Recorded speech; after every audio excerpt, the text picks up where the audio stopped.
Amazing. Thanks, Eliza. Let me go ahead and share my screen.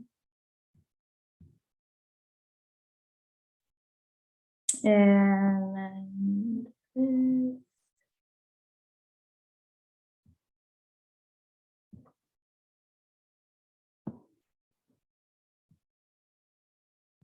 okay. Can you see only the presentation? Awesome. Okay.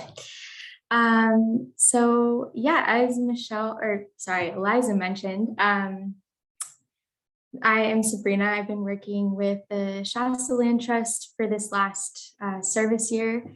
My project title is, okay. So my project title was Shasta County Lands Conservation and Stewardship and Outreach. A little bit on the photos that you'll see throughout this, all were taken with my iPhone, well, not all of them, but most of them were taken with the iPhone during my land trust experiences. So I'll try to go through those and share with you when those were taken. And then before I begin, I would like to acknowledge that Shasta Land Trust office space and scope of work resides within the ancestral homelands of the Wintu, Pit River, Yana, and other indigenous tribes. I recognize these original stewards of this valley, surrounding mountains and water bodies who continue to live here where they have lived for thousands of years. As settlers on this land, recognition of indigenous peoples as the original land stewards must be paired with acknowledgement of the legacy of colonial genocide and displacement that began here in the mid-1800s.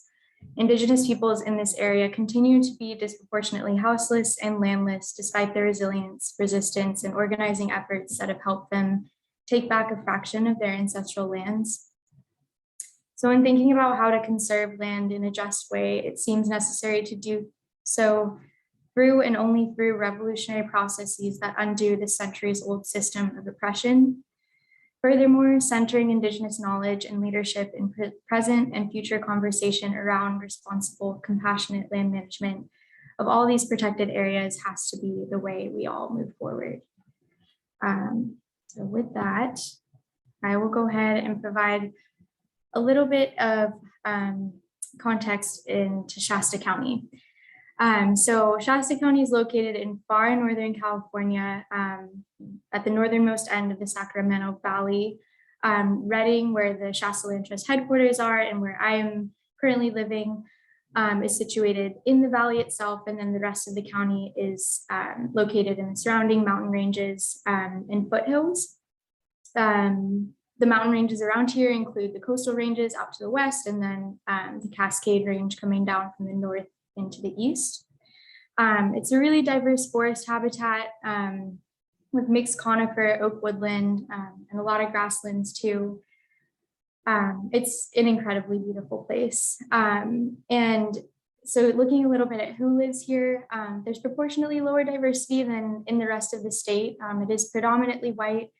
Roughly 70% of the population resides in urban areas and 30% in more rural areas.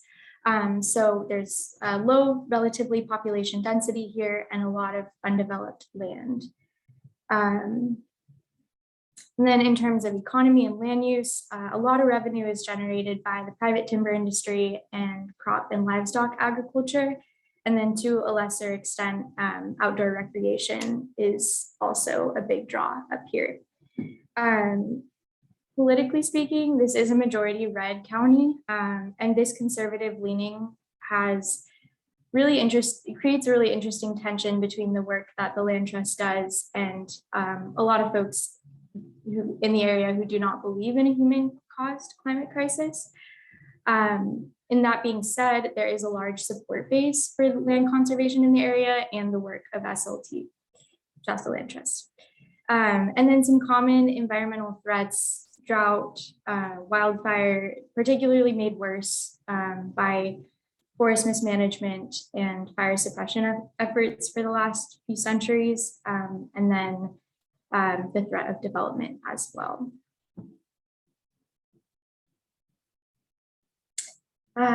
So Shasta Land Trust itself, it was founded in 1998 to prevent over 2,000 acre stretch of oak woodland from being converted into a subdivision. That became the first protected property, and the land trust has grown to protect over almost 32,000 acres at this point within the county under 26 conservation easements. And that, you can see that here in this map in the center. The properties in green are ones that are currently conserved. In orange, that's projects in progress. And then the pink is planned, well, potential projects in the future. And so what is a conservation easement? It's taken me most of the year to be able to say this. It's basically a legal agreement between a landowner, a willing private landowner, and the land trust that protects certain conservation values on a given property, whether that's agricultural productivity or wildlife habitat, and prevents large-scale development in the future. And these documents last forever, so they're very powerful once they're fully finished and closed. And then a little bit on the office space, you can see that here it's like right on the Sacramento River, 7 acres. There's like 5 acres of ag fields out kind of around our driveway. You can see there was a little cover crop presentation or like project going on. And we've done that now 2 years annually. That's a board member driving the tractor. And then there's 6 staff members. So it's a small organization, including the GrizzlyCorps fellow. So relationship of the organization to the community. As I mentioned, we partner primarily with private landowners, but there's also a lot of partner agencies, including PG&E, something called the Stewardship Council, and then the Pitt River Tribe. And then in the left-hand upper corner there, you can see that is a section of Hat Creek, which is the part of the ancestral lands of the Pitt River Tribe, and a section of that land, not the waterway itself, but close to, was returned back to the tribe last year in maybe October, November.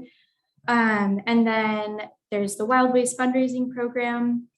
That is a series of events that happens on an annual basis that provides recreation opportunity and education for members of the public. You can see in this bottom left corner, this is at Bear Creek Nature Preserve, which is a land that the land trust protects. And there's a vernal pool expert standing in the vernal pool, kind of sifting through what she's found in there and sharing it with all the attendees.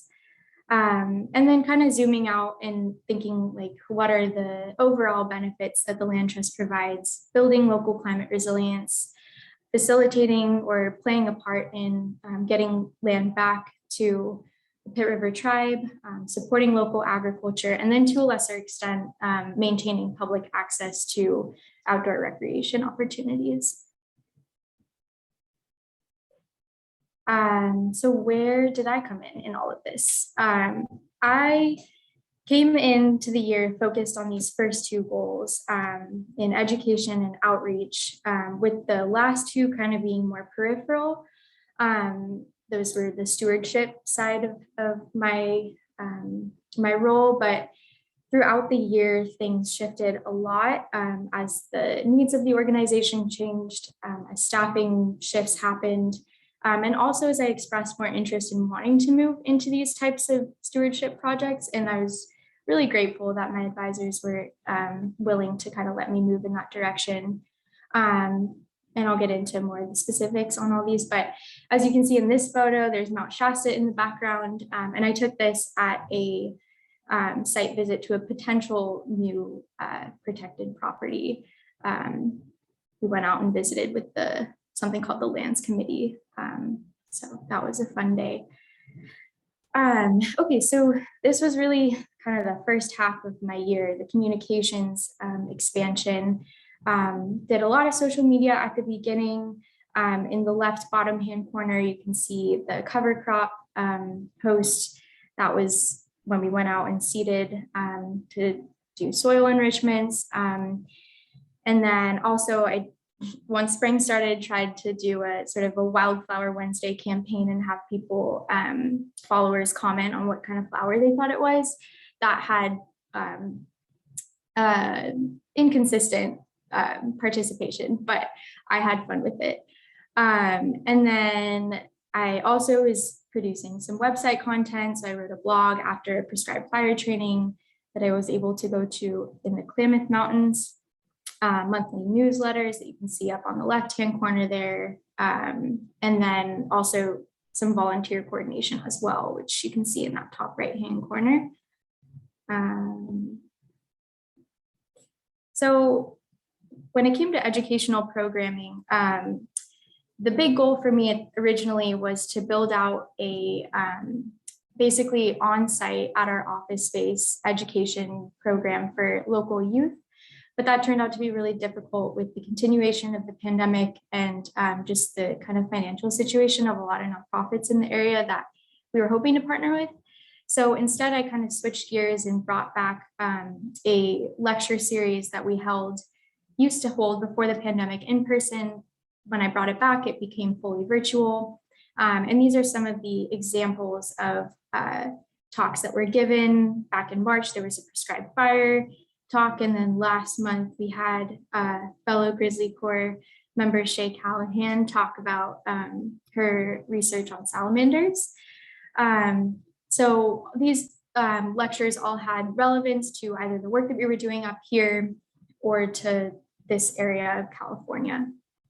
And then finally, to a lesser extent, I was involved in drafting up some landowner outreach emails to landowners that we're currently partnered with. We protect their lands and kind of letting them know of different agricultural opportunities, grant funding opportunities that they could apply for.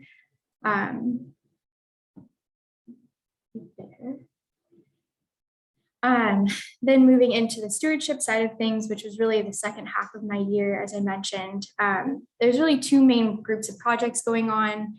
For a little bit of context on this first group, the PG&E Stewardship Council projects, back in the early 2000s, there was a lawsuit filed against PG&E.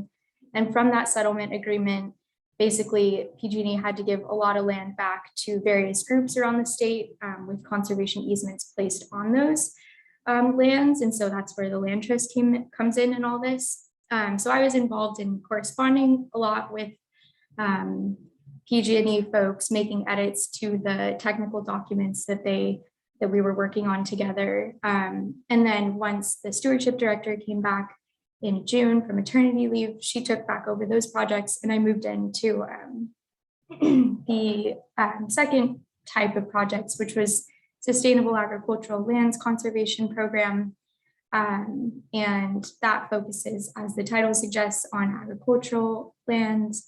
And so I was involved in writing what's called a baseline documentation report, which is basically a snapshot of a given property at the time of its conservation.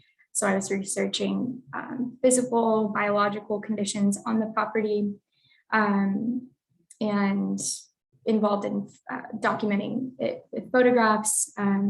That bottom right-hand corner photo is one that is in the report, and then making maps as well. Site visits, these were some of my highlights of this year for sure. So I think I went on over 40 throughout the year.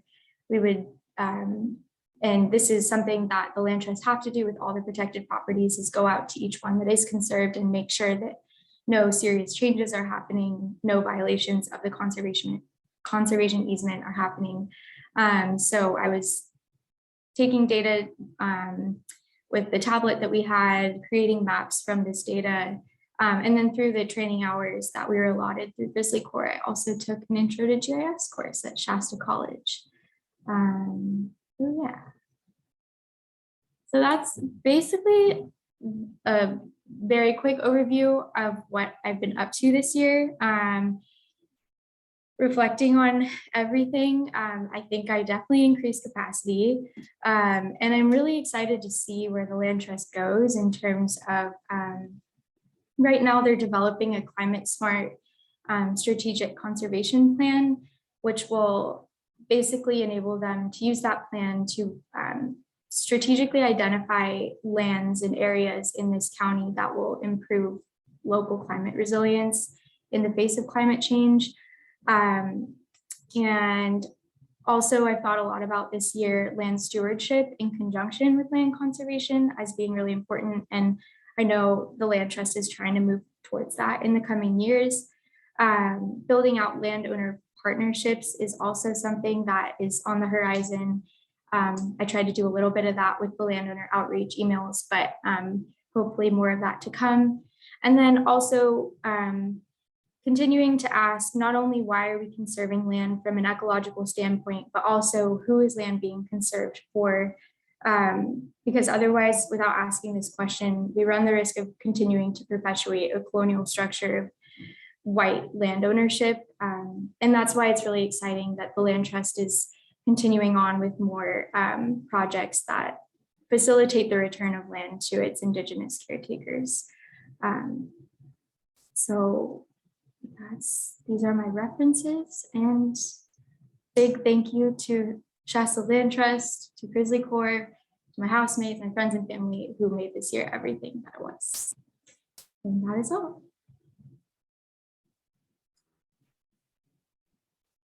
Thank you so much, Sabrina. Well, if anyone has any congrats, any questions, feel free to unmute yourself or put something in the chat.